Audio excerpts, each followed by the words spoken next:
Light? You trying to be funny, boy? No, I'm just asking a question. Of course, there's light. There's light all over the place. Open your eyes. Light is everywhere. Yes, sir. Yes, sir. I understand. Second part of the question, sir. Is there darkness? Well, now, son, if there was... Everybody knows there's darkness. There's light and there's darkness. No, sir. There's not. Huh? What are you talking about?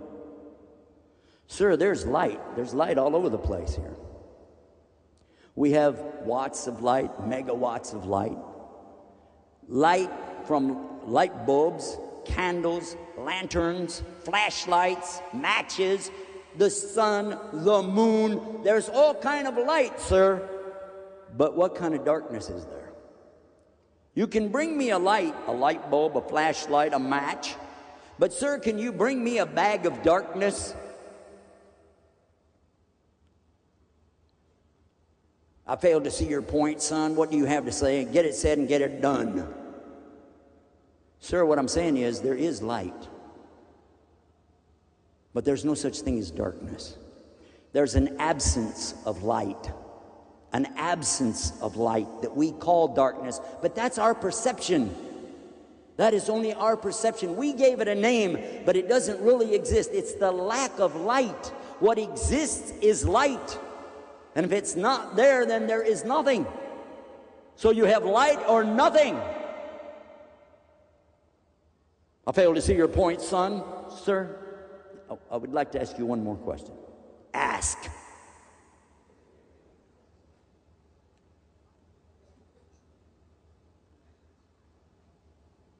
Is there heat? Now there's heat. Everybody knows there's heat. It's getting hot in here. Yes, sir. Yes, sir. Is there cold? Son, you are pushing yourself. I don't know how you got signed up in my class.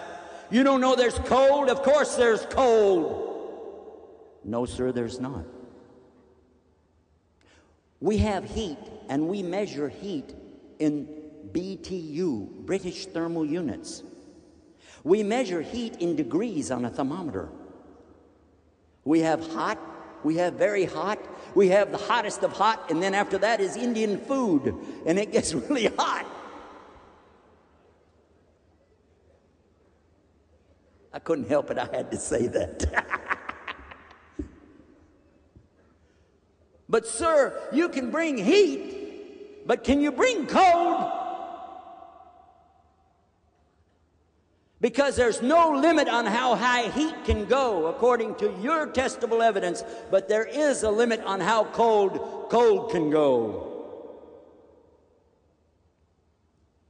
452 degrees Kelvin. After that, it doesn't get any colder than that. That's it. That's the coldest cold there is, according to your science, your testable evidence. What's your point, boy? Point is, sir, we give a name to something to describe how we perceive it, but it doesn't mean it exists. Sir, what's your opinion of God? You asking me? There isn't any God. Why? What do you mean, why? Can you prove there's a God? Show me a God. Anyway, hey, God, where are you? Oh, the blah. Remember, I'm just doing a part, okay?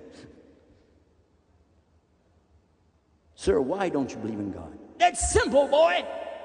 Because we're talking about testable evidence here. If I don't hear it, if I don't see it, if I don't smell it, if I don't taste it, if I can't feel it with my hands, it don't exist. Oh, really? Sir, is there sound? You're pushing me, boy. You're pushing me. There is sound, yes? Yeah.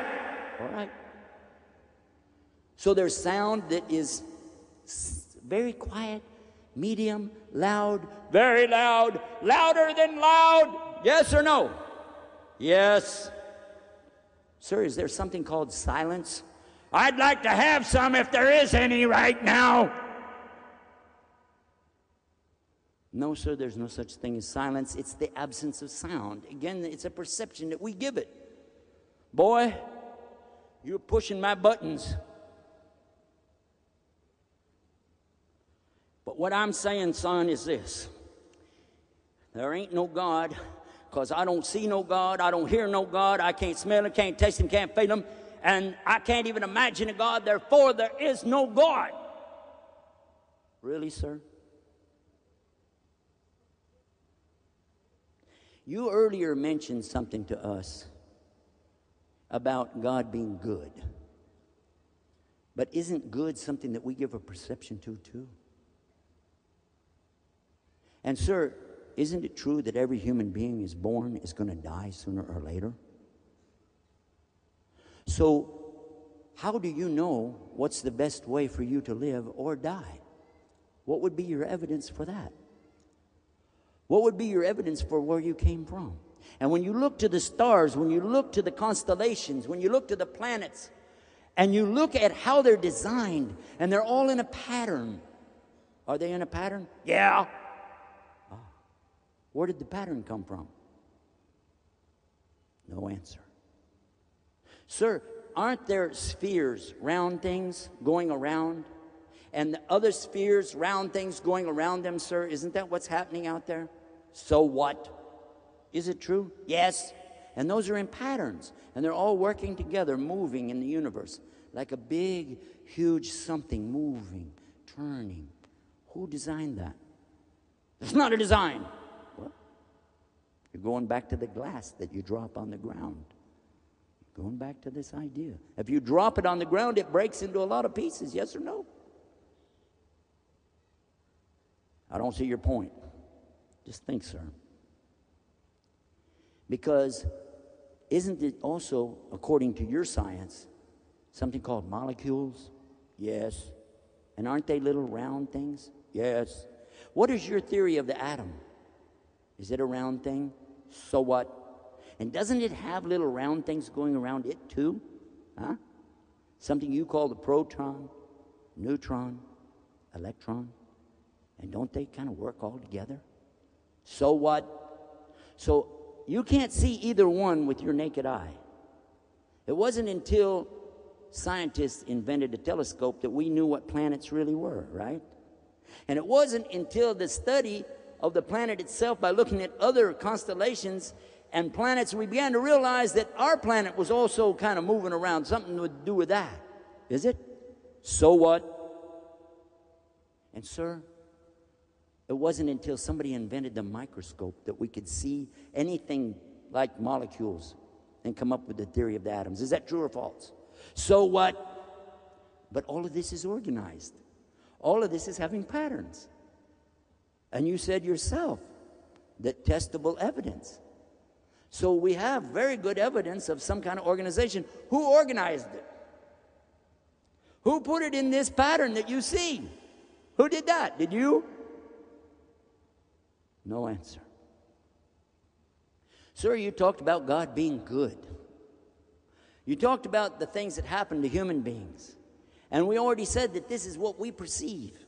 But we don't really know what is good. We don't know what's best for us. But if there's a creator of everything that has been created, and then he's the one who's taking care of everything, he's the sustainer, and then he's the one making things happen. It's up to him to decide what's the best for his creation, yes or no? No answer. Obviously, he's not going to answer that because he doesn't want to accept it, does he? Sir, I'd like to call your attention to something.